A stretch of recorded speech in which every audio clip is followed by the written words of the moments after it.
وحضرة النبي المصطفى سيدنا رسول الله صلى الله عليه وسلم وعلى آله وأزواجه وذرية الصحابة وأتباعه إلى حضرة جميع إخوانه من الأنبياء والمرسلين وشهداء الصالحين وأولياء المقربين وعلماء العاملين خصوصا لحضرة الشيخ عبد القادر الجيلاني قدس الله سره شاء لله لهم الفاتحة. بسم الله الرحمن الرحيم.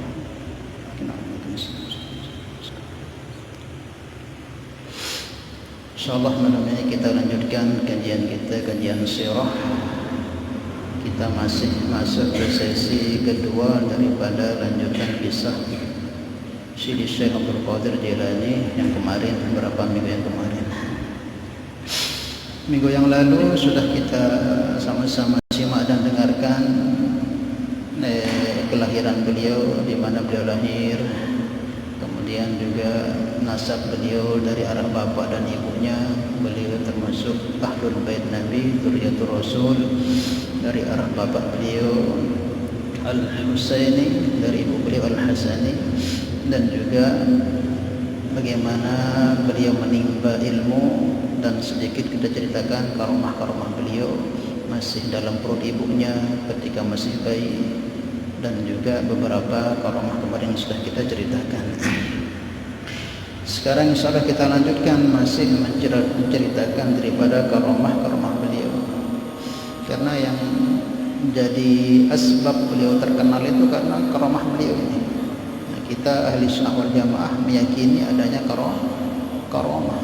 Kita orang-orang di sunnah itu meyakini, karena dalam Al-Quran banyak menceritakan karomah-karomah. Seperti Sayyidah Maryam, beliau bukan nabi, tapi beliau wali karangan perempuan. Allah menampakkan karomahnya dengan Allah turunkan makanan langsung dari langit, dari surga.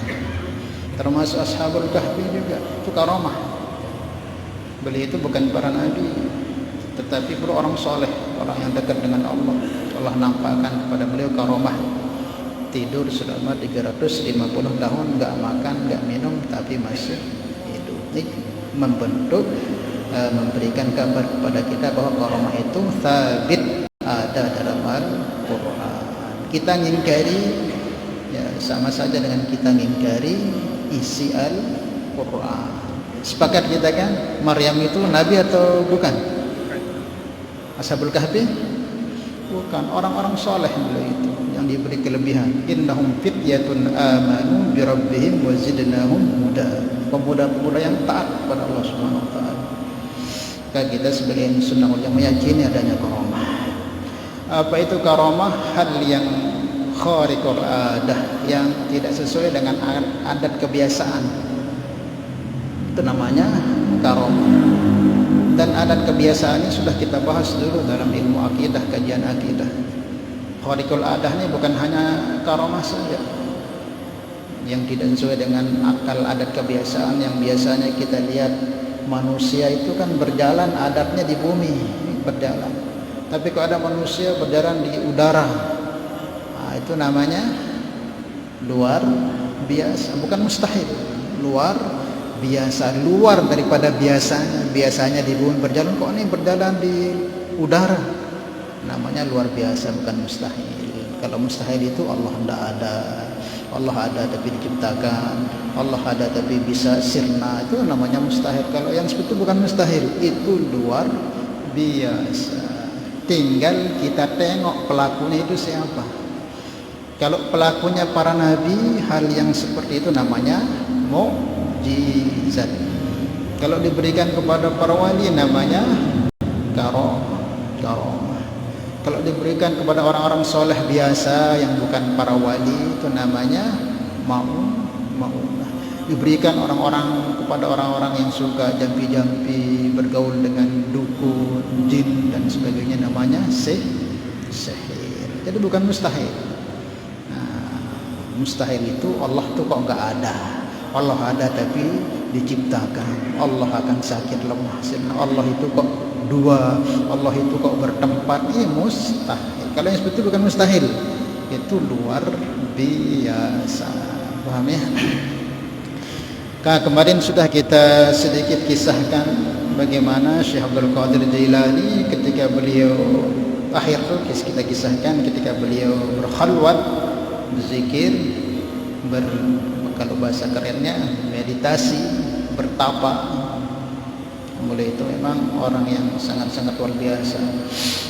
Maka di saat beliau bersemedi, berzikir, berkhalwat, maka tiba-tiba iblis, setan datang.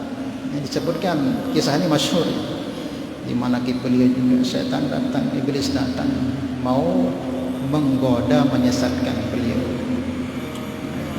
Tiba-tiba iblis datang dengan mengatakan, ya Abdul Qadir, ana rabbuk.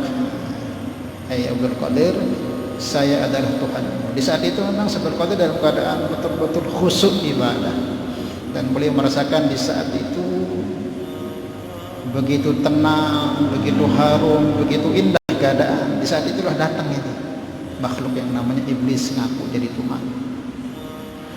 Tetapi beliau yakin ini pasti bukan Tuhan, tapi dilayani sama beliau.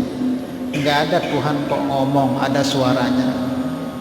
Kan kita ngaji akidah itu, Allah itu berkalam, namanya kalam Allah itu bila harfin wala sautin, tanpa huruf dan tanpa suara. Kok ini dia ngaku Tuhan tapi kok ada suaranya? Ini satu kali udah ini bukan saya, bukan Tuhan ya. Tapi dilayani oleh beliau. Anta rabbi, engkau ini Tuhanku, alladzi la ilaha illa anta, yang tiada Tuhan selain Engkau. Ya, sebenarnya sudah curiga ini. Tidak ada kok Tuhan punya ucapan kayak makhluk, ada suara, ada lafadznya. Tapi dilayani. Ternyata apa katanya? Waqad ahlaltu laka ma haramtu alaik. Ya Syekh, engkau adalah hambaku yang paling soleh, yang paling taat, begitu hebat ibadahmu. Mulai saat ini sekarang aku Tuhan pencipta alam semesta, telah kuhalalkan segala yang haram bagimu. Apa-apa sehalalno haram bah untukmu wahai hambaku Syekh Abdul Qadir. Begitu kuat ibadahmu. Kau zina, kau mencuri, kau minum, apa saja tidak akan berpengaruh, sudah halal, sudah nggak akan dapat dosa. Tambah lagi curiga ini, tidak mungkin. Nggak mungkin kok Allah merubah hukumnya. Dan seumpama layak Allah merubah hukumnya tentu kepada orang yang paling hebat dariku, yaitu Nabi Muhammad. Tapi sampai wafat beliau, yang haram tetap haram, yang halal tetap halal. Tapi kok saya kok disuruh dibolehkan yang haram jadi halal ini? Maka apa pada katakan secara syariat ini nggak benar sudah ini. Maka diambil beliau punya terompah yang sebelah kanan, dilempar. Ikhsha anta ya la'in, minggat kau wahai makhluk yang terlaknat. Pasti kamu iblis, bukan Tuhan kamu. Dari awal aku dah curiga, dilempar. Lari terbirit-birit iblis. Apakah kapok pergi? Datang lagi, datangnya bagaimana? Nah, dengan godaan yang selanjutnya. Di saat lagi khusyuk ibadah, iblis pun datang mendekat. Apa dia katakan lagi? Ya Syekh, najauta minni bitafahuka fiddin.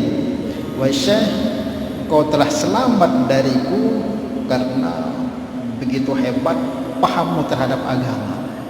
Maksudnya begitu kuatnya agamamu, begitu kuatnya keyakinanmu, kuatnya ketakwaanmu, kuatnya ilmumu. Asbab itu kau selamat dari gangguanku.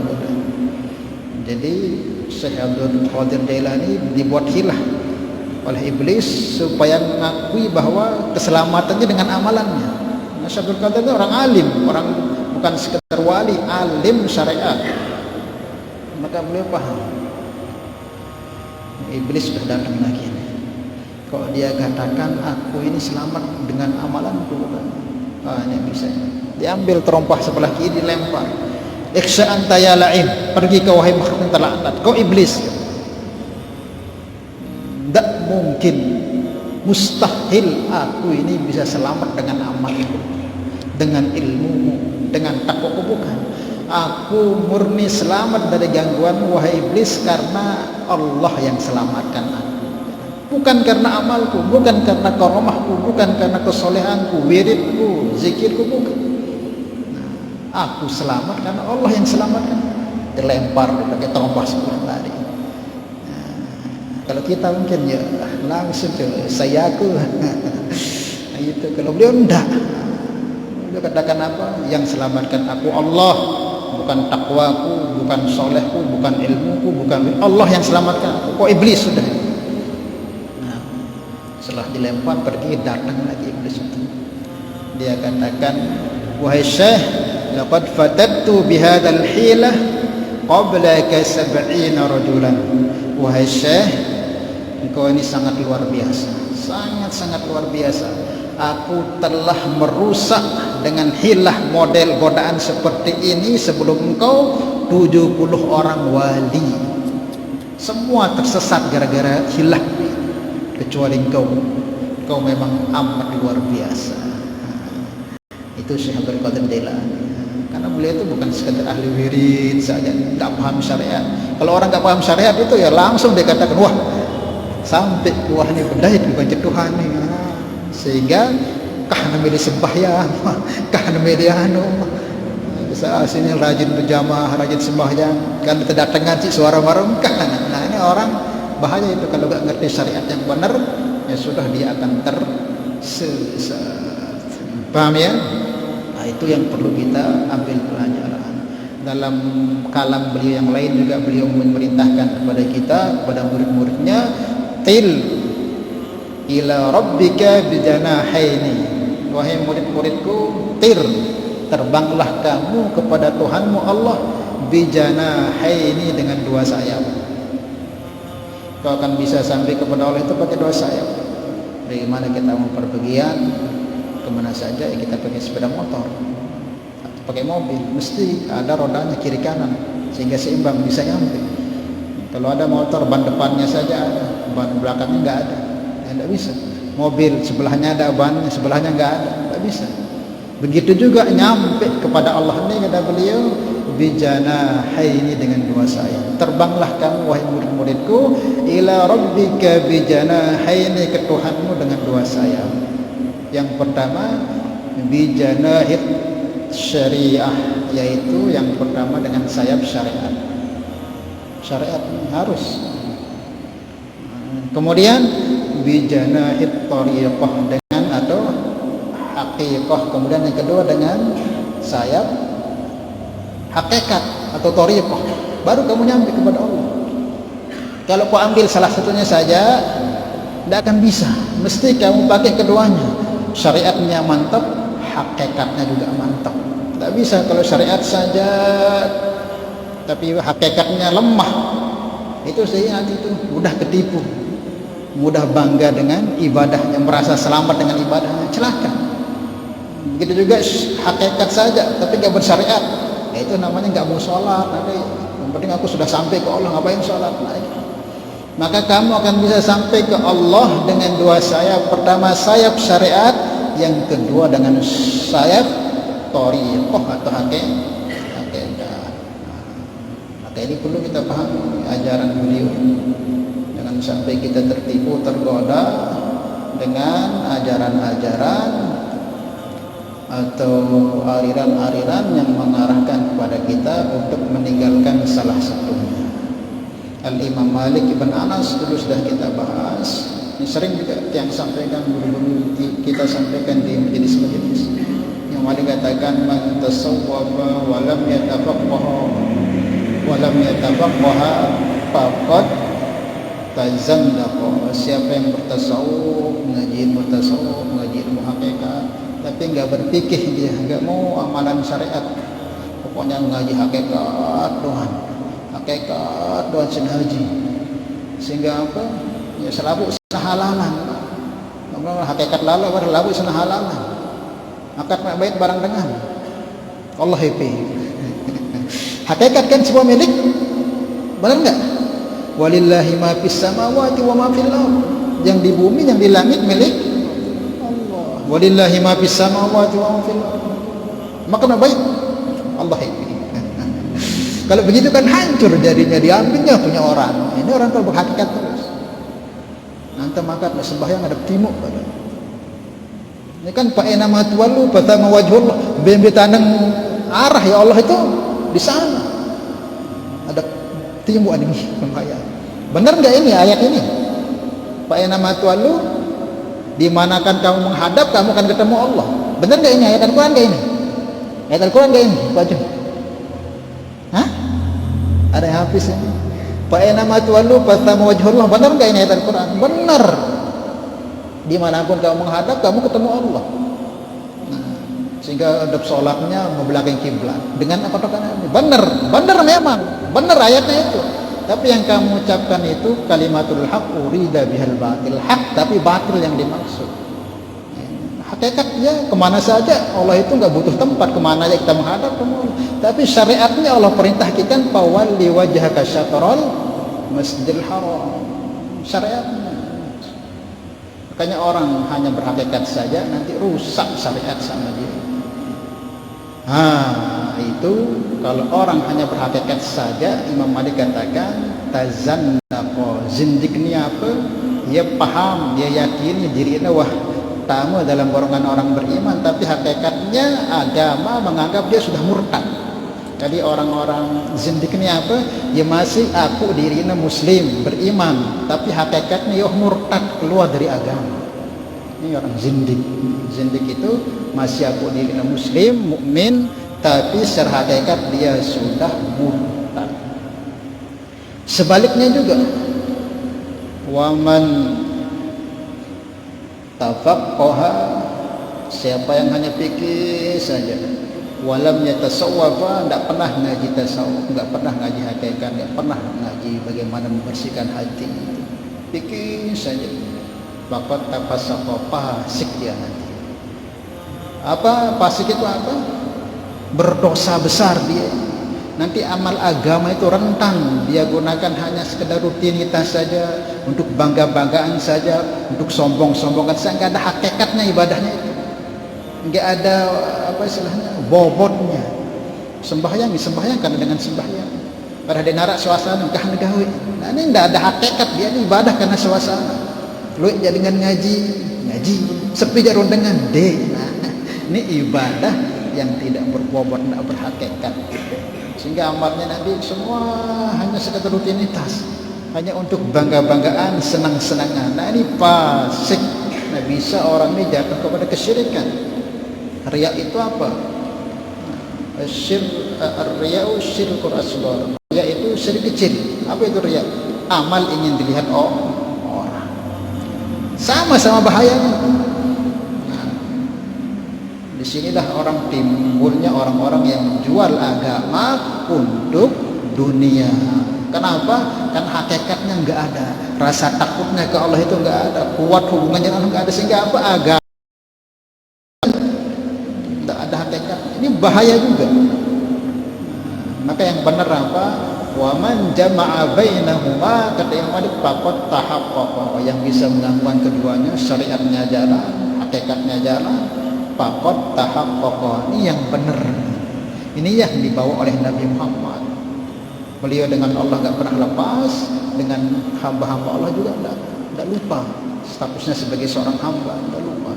Nah, itulah yang diajarkan oleh Al-Imam Malik dalam kalamnya, juga yang diajarkan oleh Sidi Syekh Abdul Qadir Ar-Jailani. Insyaallah ya. Jangan mudah terkesan, apalagi zaman akhir ini akan banyak kelompok-kelompok ini yang macam-macam modelnya. Maka kita ingat apa yang kita kaji. Gak akan sampai kita kepada Allah tanpa dua jalan ini. Syariat juga kita pegang, hakikat juga kita pegang, tasawufnya juga kita kaji. Jangan kita terkesan, oh tapi Ustaz ini dia bisa terbang, dia bisa macam-macam, lampak di atas air. Jangan. Dalam kalam lainnya juga Syekh Abdul Qadir Jailani beliau mengatakan, idza ra'aita ar-rajula yamshi 'alal ma', kemudian jika kamu melihat seorang laki-laki yang bisa berjalan di atas air, yatiru fil hawa, juga bisa terbang di atas udara, fala taghtarunna, maka jangan kamu tertipu. Lihat orang kok bisa terbang, bisa berjalan di atas air, jangan tertipu. Jangan pernah tertipu.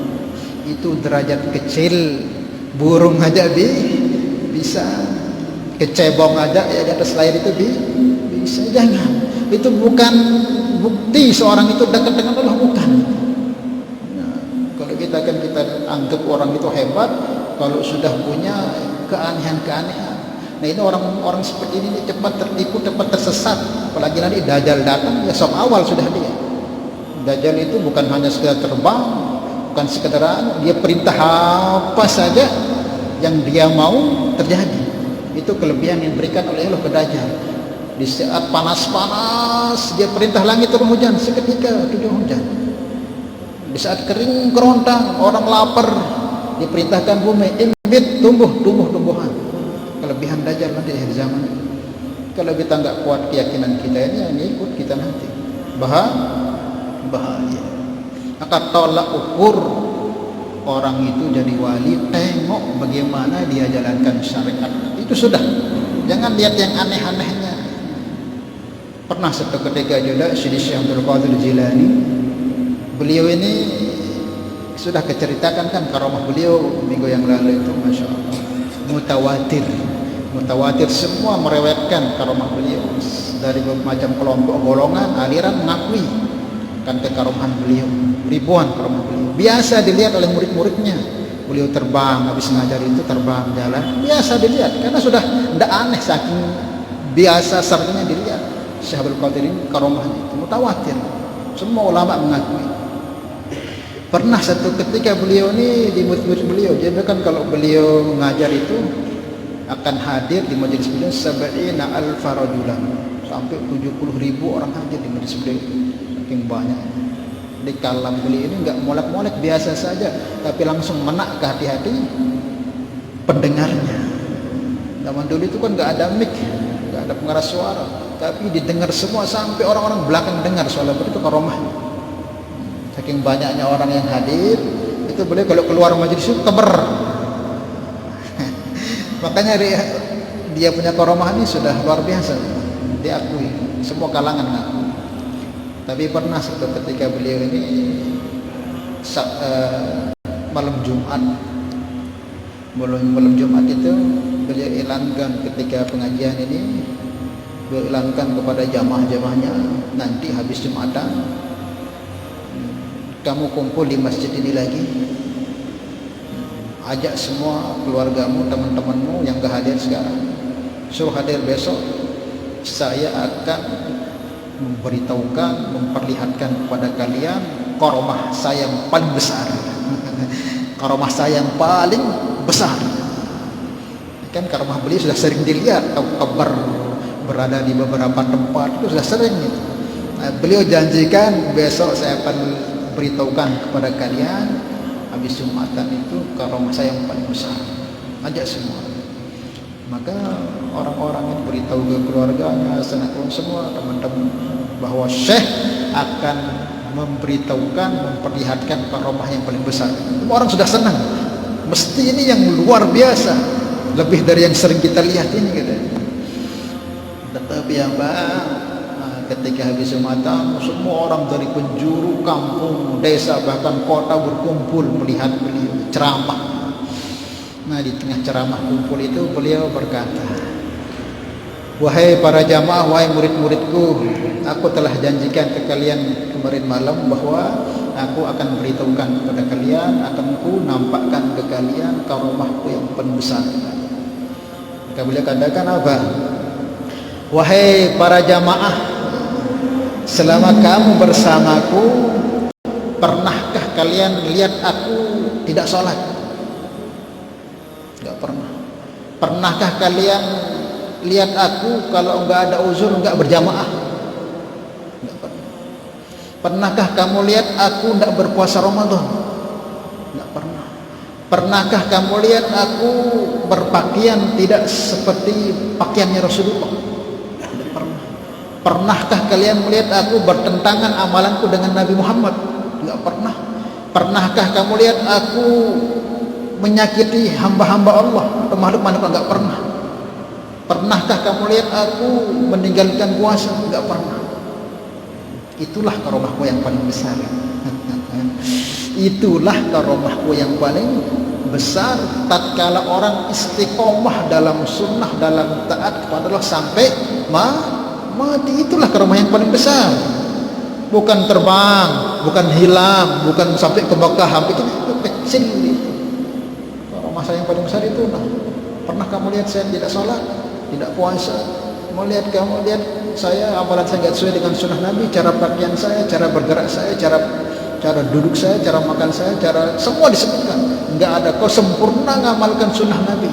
Ya itulah karomah saya yang paling besar. Paham ya? Nah, kita jangan mudah terkesan dengan ya orang-orang yang ngaku jadi kekasih Allah, wali-wali Allah, tapi amalannya banyak bertentangan dengan syariat-syariat Allah.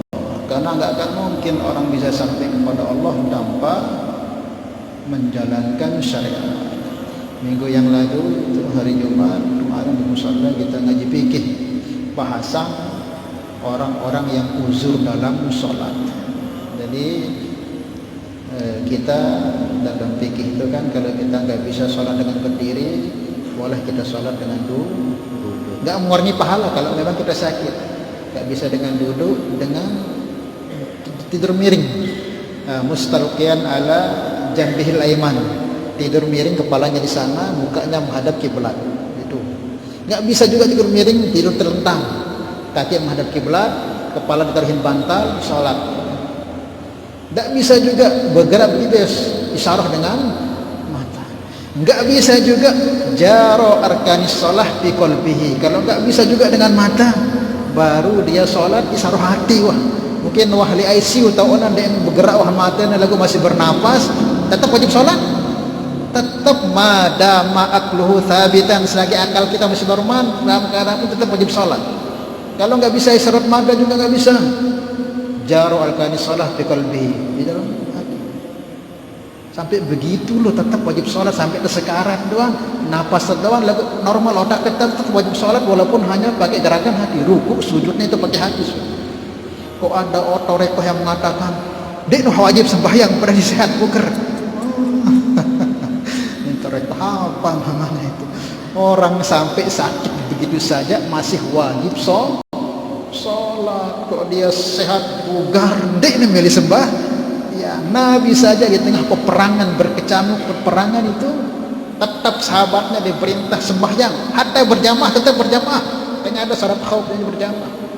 Ini kok ada ariran-ariran kok sampai ngarahkan nggak mau jalankan syariat, nggak mau sembahyang.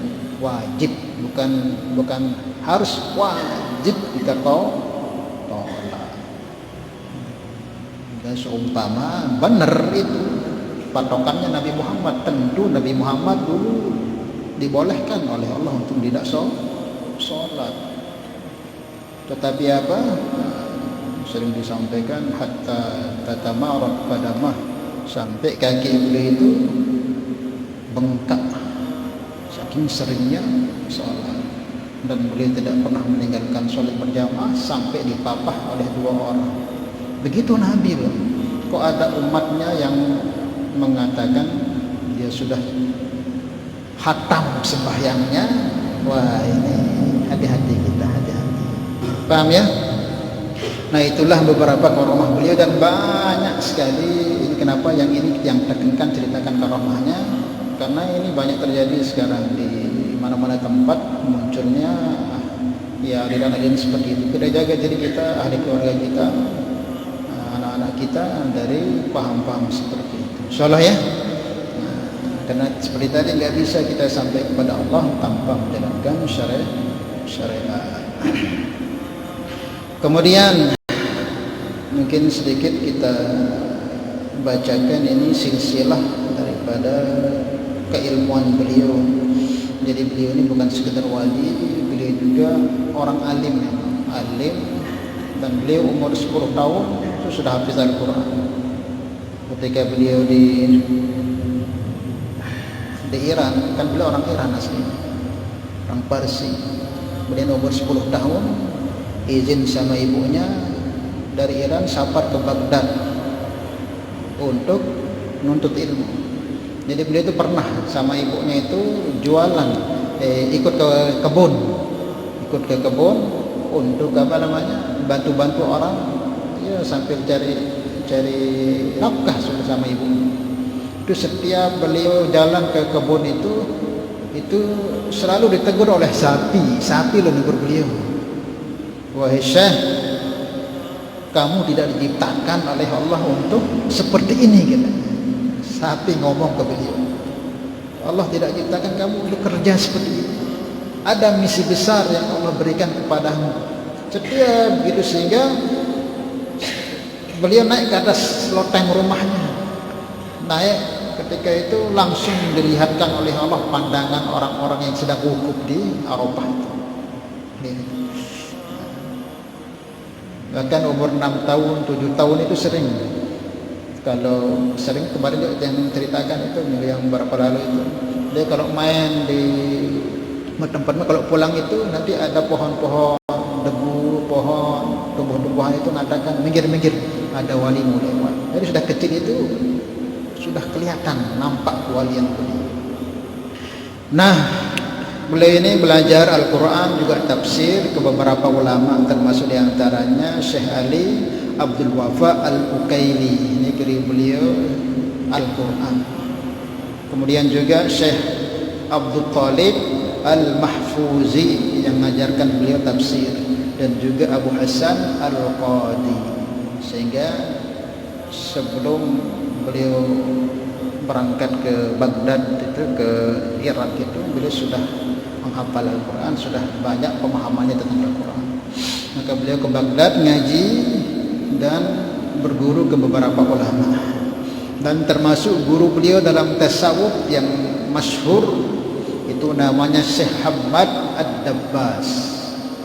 Jadi beliau mengkaji ilmu tasawuf, ilmu thariqah, itu namanya gurunya yang masyhur yang sering kita dengar, yaitu Syekh Hamad Ad-Dabusi, kalau biasanya disebut Ad-Dabbas. Beliau memahami di situ ilmu thariqah, ilmu tasawuf. Kemudian juga beliau mendapatkan sanad thariqah atau diberi jubah libasul darwis namanya, kalau bahasa Parsi itu pakaian kemuliaan. Jadi kalau ada seorang murid itu, kalau sudah diakui oleh gurunya, kemudian dia diizinkan untuk melanjutkan thariqah gurunya, maka nanti ada pakaian khusus, jubah khusus yang diberikan kepada dia. Jadi kalau orang itu diberikan, berarti dia yang berhak, layak untuk melanjutkan thariqah guru. Itu modelnya zaman dulu. Terus Rasulullah ketika wafat, maka dikasih baju Rasulullah kepada Sayyidina Ali. Terus, nah beliau walaupun beliau ngaji tasawufnya, thariqahnya kepada Syekh Hamad Ad-Dabusi atau Ad-Dabbas, tapi beliau mendapatkan baju kemuliaan itu, silsilah thariqah itu bukan dari guru tasawuf, tapi ada seorang ulama besar yang punya pondok pesantren di Baghdad, namanya Syekh Qadi Abu Sa'id Al-Mubarak bin Ali Al-Muharrami, seorang ulama besar. Nah, banyak santrinya. Nanti ketika beliau wafat ini, maka yang ganti posisi beliau jadi mudir ma'had di saat itu, dia tunjuk Syekh Abdul Qadir yang dilanjutkan. Jadi Syekh Qadi Abu Sa'id Al-Mubarak bin Ali Al-Muharrami ini telah memberikan jubah bajunya itu kepada Syekh Abdul Qadir Al-Jilani, silsilahnya ini. Kemudian Syekh Qadi Abu Sa'id mendapatkan baju jubah ini dari Syekh Abul Hasan Ali Muhammad Al-Qurashi.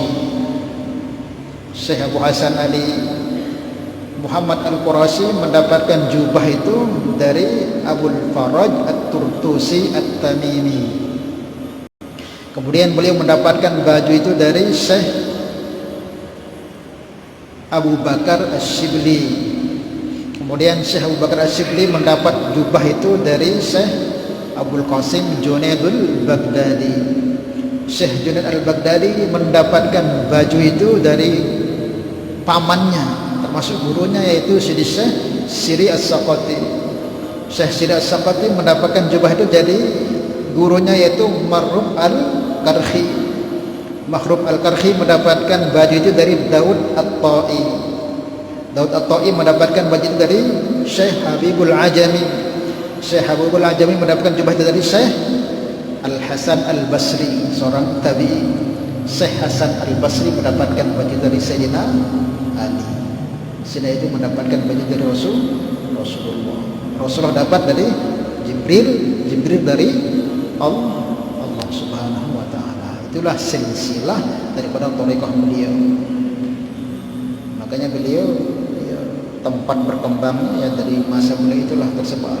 Dari guru beliau, dari beliau Abu Qadi Said Abu Said Al-Qadi, kemudian dari Abu Hasan, kemudian Abu Al-Faraj, kemudian Al-Masyibli, terus Imam Junaid, Sidi Sakti, Marhum al-Karhi, Daud At-Ta'i, Habibul Ajami, kemudian Hasan Basri, Sayyidina Ali, sampai ke Rasulullah, sampai ke Jibril, sampai ke Allah Subhanahu wa taala. Jadi bersanad thariqah beliau. Paham ya? Tulis silsilah thariqah beliau. Ini penting juga. Mau ilmu juga harus bersanad, thariqah juga harus bersanad. Thariqah ini kalau enggak bersanad, dia biang tergila. Banyak kan orang berthariqah tiba-tiba gila. Itu namanya majdud itu. Enggak salah sih, teman gila. Pokok gila ajarin otak kan lu kan wali-wali sampai gila sampai Quran sampai macam-macam senggawe. Kenapa? Itu dia berguru tanpa dia wirid-wirid saja. Sampai gila ada penuh otaknya dengan Allah sehingga lupa gila. Jadi kenapa bisa begitu? Ya karena bergurunya tidak pakai syariat. Karena takaran-takaran zikir itu ada, takarannya harus berapa dibaca, itu guru yang tahu. Nanti guru yang arahkan kita, oh kamu jangan dulu amalkan seperti ini, kamu buat seperti ini. Kalau diarahkan oleh guru itu sampai gitu. Dan ciri-ciri guru juga harus kita tahu. Mungkin di sini nggak disebutkan.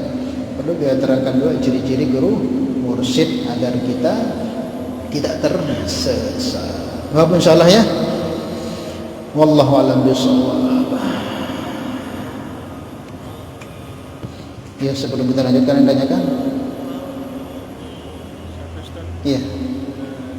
Kalau kita tetap dianggap fasik, kita bertahan di syariat karena kita cari guru yang thariqah untuk pesanan ini jarang gitu Ustaz. Takutnya nanti khatam sholat, khatam puasa gitu. Karena ya ciri guru mursyid yang benar itu nggak mau ngajar sebenarnya, dia nggak mau buat nggak mau cari murid. Kalau ada guru mursyid dia petak murid, ya bukan. Mursyid yang benar itu apa? Sembunyi, dia tersembunyi, nggak kelihatan. Tapi kalau kita memang sungguh-sungguh ini ingin dekat dengan Allah, kita butuh bimbingan. Kalau benar dengan hati kita, nanti Allah yang datangkan kita. Tapi setengah-setengah ya gini aja, sudah kita ngaji-ngaji seperti itu, ngaji kitab-kitab tasawuf, ihya, ngaji hikam, itu sudah jalan. Kan nanti kalau sudah kita minta betul dengan hati, Allah nampakkan. Mungkin orang-orang yang biasa-biasa, tapi dia punya hubungan dengan Allah. Allah kasih kita tahu, kita betul. Cuman nanti kalau kita sudah ikut dia, harus 100% ikuti. Kebanyakan kita kan banyak sekarang orang-orang yang pergi ambil sana thariqah, baru sejelo, 2 jelo, 3 seminggu kah negawe. Ini namanya khianat dengan guru. Berat. Caranya ngapa? Ya ngaji, sudah ngaji gitu. Orang-orang yang paham ngerti dalam masalah hati tasawuf itu ngaji, sama-sama perbaiki. Tapi kalau sudah mau, ada saja, Anda akan sepi dunia ini dari orang-orang yang seperti itu. Cuman nggak nampak, nggak mau dia tersohor, masyhur, terkenal. Tapi ada orang-orang seperti itu, disembunyikan. Karena barang mahal, namanya barang mahal itu nggak akan diperlihatkan. Kalau intan, mutiara, berlian, pakai sembarang kita akan lihatkan orang. Oh, nggak akan sembarang. Intan, berlian kita punya mesti akan kita lihatkan kepada orang-orang khusus. Beda dengan kerikil, kata-kata lelangan dengan ingat. Tapi kok intan mutiara nggak akan diperlihatkan kecuali orang-orang yang punya intan dan berlian. Begitu juga wali Allah ini tidak akan dikenalkan kecuali orang yang sama dengan diri mereka, para wali. Model-model kita ini nggak akan ketemu sudah, karena kita ini masih model-model kerikil. Tapi kalau kita betul sungguh-sungguh, ya Allah, hamba ingin dekat denganmu ya Allah, berikan tiang ini bimbingan daripada hamba-hamba. Kalau sungguh-sungguh Allah datangkan nanti. Ada hamba-hamba seperti ada. Dan kalau kita ketemu seperti itu, insya Allah selamat. Wa may yudlilillahu falan tajida lahu waliyan mursyida. Siapa yang Allah ingin sesatkan dia dari yang benar, pasti dalam hidupnya tidak punya pembimbing. Orang kalau tidak punya pembimbing, maka hidupnya langsung sudah dibimbing oleh iblis. Man la syayakha lahu fasyayhuhu syaitan. Siapa yang tidak punya guru dalam dia beragama, pasti sudah gurunya syaitan. Mesti kita beragama ini harus berguru dalam fikihnya, dalam syariatnya, dalam akidah, dan semua harus. Ya, seperti ini juga bisa setiap malam kita majelis itu sudah. Kalau kita, karena nanti kalau sudah ketemukan dengan guru mursyid yang kamil, mukammal, takut kita nggak akan bisa ngikut. Nah, caranya sudah zaman sekarang ini di mana ada majelis ilmu, usahakan ini thariqah kita sudah. Syekh Abu Hasan Sazili, thariqah beliau termasuk thariqah yang paling enak gitu. Kalau ada orang mau minta baiat kepada beliau, enggak langsung dikasih wirid ini, kamu amalkan ini 1000, enggak, takut enggak akan kuat. Tapi beliau katakan apa? Ditanya dulu, kamu kerjaanmu apa? Saya ini pejabat, tapi saya ingin dekat dengan Allah, kasih saya amal wirid. Maka apa katanya? Wiridmu, amalanmu adalah benar dalam setiap dalam setiap, kalau bahasanya apa? Dalam setiap keputusan-keputusanmu itu keputusan yang membela rakyat. Itulah thariqahmu sebagai pejabat. Jangan zalimi rakyat, jangan ambil hak rakyat. Itulah thariqahmu. Jadi wali kamu nanti. Amalkan sudah itu. Jadi wali sudah kan. Kalau ada orang kaya datang, saya mau ambil thariqahmu, dekat dengan Allah. Kamu ini apa? Saya ini pedagang. Udah, wiridmu adalah jangan bohong, jangan nipu-nipu, jangan riba, jangan jual lebumu. Jujur caranya, apa yang kau miliki sedikit infakkan. Nah, kalau ada orang awam datang, kamu ini apa? Saya ini orang awam, bukan orang alim. Thariqahmu adalah setiap ada majelismu ngaji. Seperti itu. Tidak beliau disuruh wirid, enggak, karena kita enggak kuat ya wirid kita ini. Kalau kita awam ngaji. Kalau kita ini pedagang, jangan bohong, jangan nipu-nipu, jangan buat hal-hal yang haram. Kalau kita pejabat, kebijakan kita harus sesuai dengan kebenaran, jangan nyakiti, jangan buat kerusakan, jangan nipu rakyat, jangan. Itulah thariqahnya ini jadi wali kamu. Nah, paham ya? Karena kalau kita wirid banyak itu, model-model kita ini paling anget-anget tai. Nggak kuat semangat, pada dunia datang, belayuh, ada khianat kita dengan guru kita nanti. Ya sudah, gini-ginilah modelnya, datang setiap minggu, setiap hari datang. Insya Allah seperti itu paling mudah. Tapi kalau kita mau sungguh-sungguh betul, ada yang seperti itu, ada, cuman berat.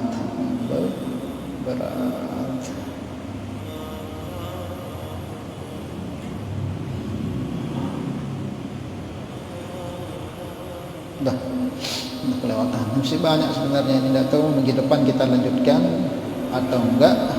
Kita bisa lihat, dan masih banyak sebenarnya, cuman waktunya sudah kelewatan. Cukup insyaallah. Ada tanyakan? Paham tapi ini ya? Itulah kisahnya para wali, para aulia Allah Subhanahu wa ta'ala. Intinya yang malam ini ya, yang terkenang kepada diri kita, yang juga kepada kita semua, bahwa jangan mudah terpengaruh dengan ajaran-ajaran yang mengarahkan kita sedikit demi sedikit untuk meninggalkan syariat. Luikkan laik batur-batur ngaji penuh. Semenjak anda datang aliran sebut, entah memilih ngaji, entah ngaji dulu. Kadang seminggu, biasanya setiap majelis datang mau ngomong Senin, belum Rebu apa. Ketika dia masuk situ, mulai datang ngaji lagu sebulan sekali. Suwe-suwe terperhatian, entah ngaji berjamaah masih. Suwe-suwe entah berjamaah. Ini bahaya surah itu. Jangan sampai ikuti itu. Jangan sampai. Walaupun dia katakan saya tambah tenang, tambah dekat-dekat, setan itu. Jangan bisa itu. Nabi patokannya, paham? Nabi patokannya. Jaga ahli keluarga kita, paham-paham seperti itu. Paham ya? Supaya selamat. bukan untuk merasa paling benar, enggak, karena itu aturan agama.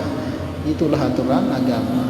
Nabi diutus litubayyinus syariah, untuk menyampaikan syariat kepada umat. Wallahu a'lam bishawab. Mudah-mudahan sedikit ini Allah beri kepahaman kepada kita untuk kita sama-sama amal dan sampaikan, dan mudah-mudahan Allah kumpulkan kita bersama beliau Syekh Syabul Qadir Jailani dalam barisan beliau kelak di surga. Al-hadhihi niyyah al-Fatihah.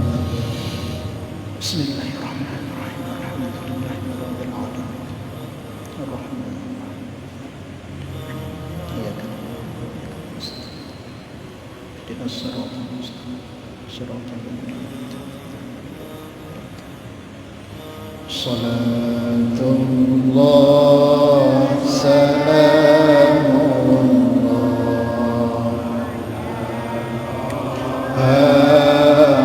Rasulillah. Salatullah salamullah ala Yasin Habibillah